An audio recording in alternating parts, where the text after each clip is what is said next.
Hey everyone, this is Michael Prasad with Church Brand Guide. Today I want to share with you the story behind Water's Edge. It's a new church that we created a brand for just in the last month, and they're planting. It's in the middle of a pandemic, but they're going forward with it, and it's just a wonderful experience for me personally to work with Pastor TJ and his team. And we just came up with some really good visuals, brand visuals, to help them launch and get things out there. We created a logo, their brand strategy that always comes first, and then also their website and some signage for the facility. And they're just going to be set up really well for a launch, and I'm excited for that. So again, this is Church Brand Guide. This is where I serve as your virtual communications director. I want to basically provide some tips and insights to help your church, to help you become your church's brand expert. I want to help you turn strangers into people who contribute to your church. I want to help you steward your resources well.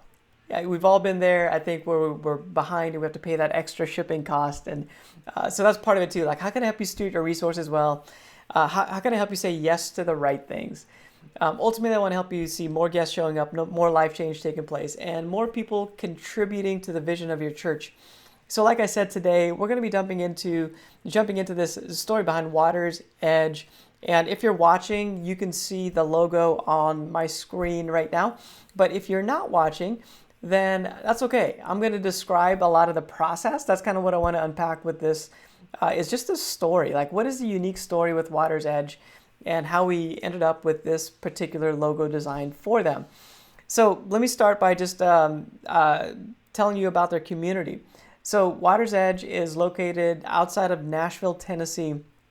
And in our discovery process, we sit down with Pastor TJ and his team, and we're basically just, I'm learning a lot about the community and a lot about the vision that Pastor TJ has for this community.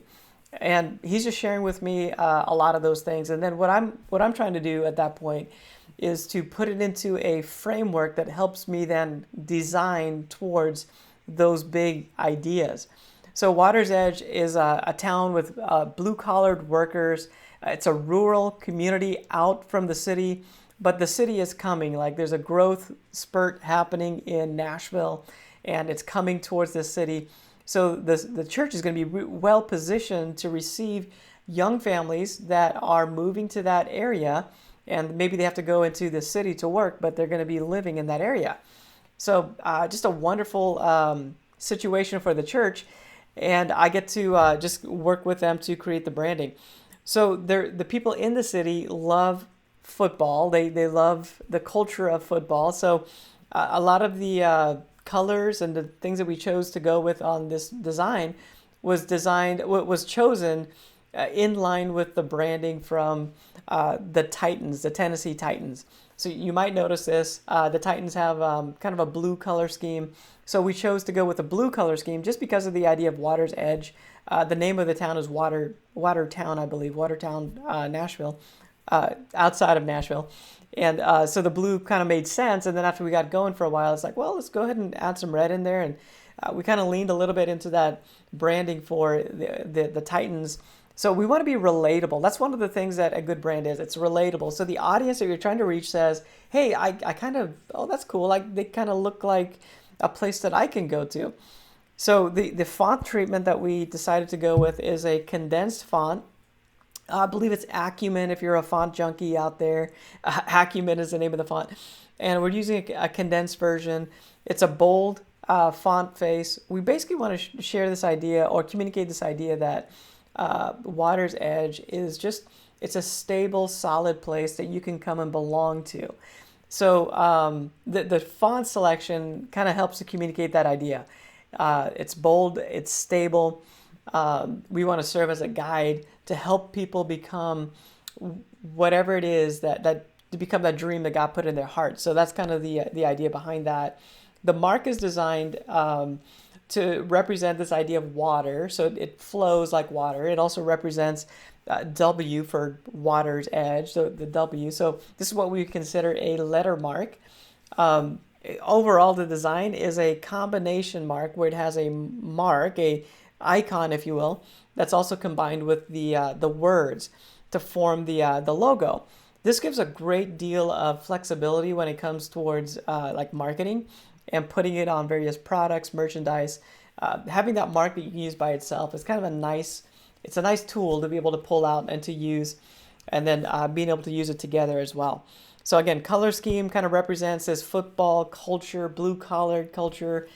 People in the area pretty much grew up in the area. There is going to be a new flux of people from the outside coming in, but we're going to be able to relate to them with the choice of color scheme, the font, and kind of the overall corporate looks. It's not very religious. The church, the messaging of the church is more about relationship with God versus religion or religious practices. So we want to lean into that. There's not a religious reference like a cross or a Bible or a dove. It's something that you might see on the side of a business, a small business in the area. And that's okay. Like they just want to be part of the community. The approach of Pastor TJ, he's a coach in the community. He's one of the football coaches. He's involved with the school, the local school there. So he just wants to be part of the community. He wants the church to be part of the community, and that's what's represented. Again, right now, if you're able to see the video, I'm showing some variations. So a good logo design needs to be able to be used on multiple types of media. So I always want to play it out to say, hey, can this be used straight black and white? Can it be used where the icon is by itself? And then I also created a version of the logo that has a tagline built into it. So a tagline is an important part to on a marketing for marketing purposes. It helps to kind of provide a perspective. So people from the outside that see the branding for the first time and they're able to read the tagline, they begin to understand how this church can help them. So the tagline for Water's Edge that we came up with through our branding process is where life begins. So where life begins. So that's the idea that we want to have in the minds of people when they think about Water's Edge. By the way, you might have noticed that the word church is not included. So that was something that Pastor TJ is like, hey, we just want to be Water's Edge. We don't want to necessarily be known as a church. We just want to be part of the community. So again, that's just an approach. There's not a right or a wrong to that. It's just the approach that they have in this. And then we have a great tagline that we've built into one variation of the logo. So I'm going to show you what this looks like as we play it out on different pieces of like clothing and some other things. So here's what it looks like. I'm showing just a picture of a t-shirt or a sweatshirt, like a hoodie. Again, we're trying to make sure that somebody that actually lives in the community is able to wear this brand. So what do they look like? And then let's just play that out. A lot of times I'll create mock-ups that just shows the variations of the logo on different types of material or different types of applications so that we're able to see how this brand is really able to be played out and answer the question, is this something that really fits us? Let's try it on a little bit. So again, I in all aspects, this design checks the boxes. Like of all the things we talked about as a in the strategy session that Water's Edge wants to communicate of who they are to this community, this design really checks all the boxes for that. It also checks the boxes of the people in the community. You know, what are the brands that they wear? That's something that we like to look at. Carhartt was a brand that they wear. So we're taking a look at what is Carhartt doing? Like, how do they present their brand? What kind of colors are they using? What is it that we can do or borrow from what they've already done to then build into our branding? So there's some of that reflected in here among some other brands that are common or popular in the area. So that's just kind of the process. Like, how do we come up with a design that's unique? Well, it's just by asking questions. Speaking of that, there is a resource. If you're a member, I want to let you know that there's a new resource in the membership area called 23 Questions, 23 brand defining questions. So if you're working on your branding, I have some questions that are going to make you think. In fact, it's a great resource for you to gather your core team around and just go through these 23 questions. And it's going to help you just nail your branding. It'll make you think. It'll make you rethink. These are the questions that I take my clients through when I work with them. In fact, I just finished up a logo today, earlier today.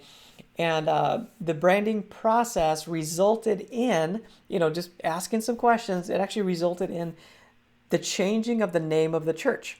Now, that's not common, but when we started to ask the questions that we ask about the brand and what we're trying to do, what we're trying to build, it became kind of obvious to the people in the room that, hey, we should probably change the name of the church. So anyway, these questions will help you get clarity about who you are, who you serve, and how do we best position the church to cut through the noise that's happening and serve the church. One more thing I want to show you is just this, the church website. So this is how this plays out on the website. So your logo, we have to make sure we get that right, because that's the thing that people see the most. It makes the most impressions on people. So don't cut corners on that. Make sure you get a great logo that's designed as a vector. It's simple, it's punchy, it's relatable.